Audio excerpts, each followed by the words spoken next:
वजह से। चलिए एक आधा मैं आपको एक और मल्टीप्लिकेशन सिखा देता हूँ। बहुतों का बच्चों का डिमांड है कि सर एक और सिखा दीजिए। जैसे मान लीजिए मैं क्या कहने की कोशिश कर रहा था, मैं ये कह रहा था कि मानो 1 2 3 को कल के दिन आपको 3 1 2 के साथ गुना करना पड़ जाए, आप कैसे गुना करोगे? थोड़ा आसान लेकर समझते हैं, पल्ले पड़ जाएगा। आप बोलोगे सर देखो पहले 2 को हम 3 के साथ गुना करेंगे, कितना आ जाएगा? 6 आ जाएगा। यानी पहले 1 को 1 के साथ गुना करना है, सिंगल को सिंगल के साथ गुना करना है, ठीक है। फिर उसके बाद यहाँ देखो ये क्रॉस मल्टीप्लाई ऐसे करना है, तो 2 का 2 के साथ 4 और 1 का 3 के साथ 3, तो 4 और यहाँ कितना हो जाएगा? तो बोलोगे सर 4 और 3 यहाँ 7 हो जाएगा, ठीक है। फिर यहाँ 3 का प्रोडक्ट लगाना है, यहाँ पे 3 का प्रोडक्ट लगाना है तो कैसे होगा? तो बोलोगे 2 एकम 2, 3 3 के 9 और 2 एकम 2, ऐसे समझ लीजिए यहाँ पर। तो आप बोलेंगे सर 2 इंटू 1 2 हो जाएगा, 3 इंटू 3 9 हो जाएगा, 9 और 2, तो यहाँ 2 प्लस 9 11, 11 और 2 13, 13 का लिखो 3, हाथ में आ जाएगा 1। अब यहाँ क्रॉस मल्टीप्लाई करो, 1 प्लस 6 7, 7 प्लस 1 कितना 8 हो जाएगा, और 3 इंटू 1 कितना हो जाएगा 3। मतलब 3 अंकों का गुना 3 अंकों के साथ मात्र आप एक लाइन में लेकर आ गए, बिना यहाँ पर गुना के। क्यों मैं आपको बता रहा हूँ? इसीलिए बता रहा हूँ क्योंकि आप लोगों की आदत पता है कैसी है, एकदम बेसिक वाली। पहले 2 से गुना करते हैं, फिर 1 से गुना करते हैं, फिर 3 से गुना करते हैं, फिर जोड़ते हैं। ऐसे सिलेक्शन नहीं होता मेरे भाई।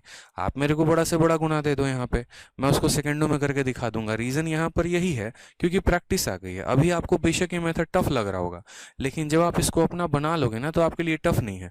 जैसे मैं बड़ी से बड़ी संख्या ले लेता हूँ, 763 को मैं गुना, 763 नहीं था ना, ठीक है, 763 को मानो मैं यहाँ पर गुना करता हूँ 982 के साथ।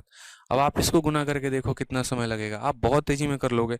सीधा बोलोगे 6 हो गया, 12 और 24 यहाँ पर 36 का 6 हाथ में 3 आ गया, 14 3 17, 17 और 27, ठीक है, 34 44, 44 हो गया, और यहाँ पर 48, 92 का 2 हाथ में 9 आ गया, ठीक है, 8 7 56 और 54, हमारा कितना हो गया 110, 110 और 9 119 का 9 हाथ में 11, 9 7 63 73 74, आपका आंसर आएगा 749266।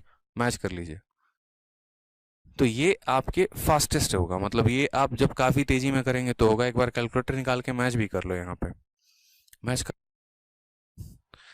ठीक है। तो तेजी में रखेंगे ना धीरे धीरे, तो देखा कितने कम समय मैंने कर दिया, उस तरीके से कर सकते हैं। जैसे 3 इनको 2 के साथ गुना किया 6 आ गया, यहाँ पर 8 है, ठीक है, सॉरी यहाँ 12 है और यहाँ 24 है, तो 12 24 36 का 6 3 आ गया आपका, ठीक है। तो देख रहे हैं आप कितने तेजी में मैंने कोई भी एक रैंडम संख्या ली और 3 अंकों का 3 अंकों के साथ लपेट दिया यहाँ पे मैंने, ठीक है। तो ये छोटी छोटी चीज़ों का ध्यान दीजिए आप यहाँ पे। और मुझे कितने कम सेकंड के अंदर मैंने इसको सॉल्व किया। तो ये छोटी छोटी चीज़ें ध्यान देनी पड़ेगी। मेंस में 200 ऐसे नहीं आता है, मेहनत करनी बात के साथ सिखाते रहना है। कभी ऐसा नहीं होता है कि कैलकुलेशन के लिए अलग से वीडियो देखकर अलग से इंप्रूवमेंट करने की जरूरत पड़ती है। नहीं मेरे भाई, ऐसा नहीं है। हाँ, एक बच्चा पार्टी नाम के हैं, नरेश हैं, कह रहे हैं गुरुजी 285 को 73 के साथ कैसे गुना करेंगे। बिल्कुल नरेश जी, आपका सॉल्यूशन दिया जाएगा आपको। आपने कहा कि 285 को मुझे 73 के साथ गुना करना है। अब देख लीजिए आप लोग सभी, यहाँ पे लास्ट मल्टीप्लिकेशन है, फिर इसके बाद हम लोग क्वेश्चन पे बढ़ेंगे। अब ऐसा भी तो हो सकता है ना कि 3 अंकों का गुना मुझे 2 अंकों के साथ करना पड़ जाए, तो मैं कैसे करूंगा यहाँ पे? तो उसके लिए मैं यहाँ पर क्या क्या करूंगा, तो उसके लिए मैं यहाँ पर इसको मान लूंगा 0। जब मेरे पास यहाँ कोई अंक नहीं है तो 0, ठीक है। और 0 मानने के बाद क्या होगा, आप सबसे पहले देखो एक अंकों को एक अंकों के साथ, एकदम बड़े प्यार से मेरे शब्दों को सुनना, मन में कुछ मत लेके आना, अभी उसको भी मन में लेके मत आना, बस अभी यहाँ पर देखना कैसे करते हैं। बोलोगे 3 इंटू 5, 3 इंटू 5 15, 15 का 5 हाथ में 1 आ जाएगा, ठीक है। फिर यहाँ क्रॉस मल्टीप्लाई, 8 इंटू 3 24 और 7 बचे 35, 24 और 35 कितना हो जाएगा 69 हो जाएगा, बताओ पक्का 59 होगा। 24 और 35 कितना हो जाएगा बताओ यहाँ पर, तो बोलोगे सर यहाँ पर जो है 59 आ जाएगा। 59 था और एक आपका कैरी आ गया, यानी 60 का 0 हाथ में आपका हो जाएगा 6, ठीक है, हाथ में कितना हो जाएगा 6 हो जाएगा।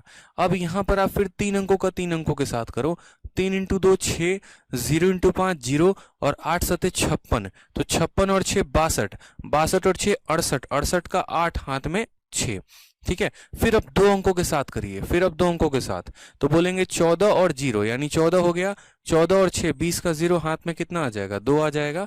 और यहाँ पर फिर एक अंकों का एक अंक के साथ कुछ भी नहीं है, तो लास्ट में यहाँ 2 उठा के रख देंगे, 20805, ये हमारा करेक्ट आंसर आ जाएगा, बात खत्म, ठीक है।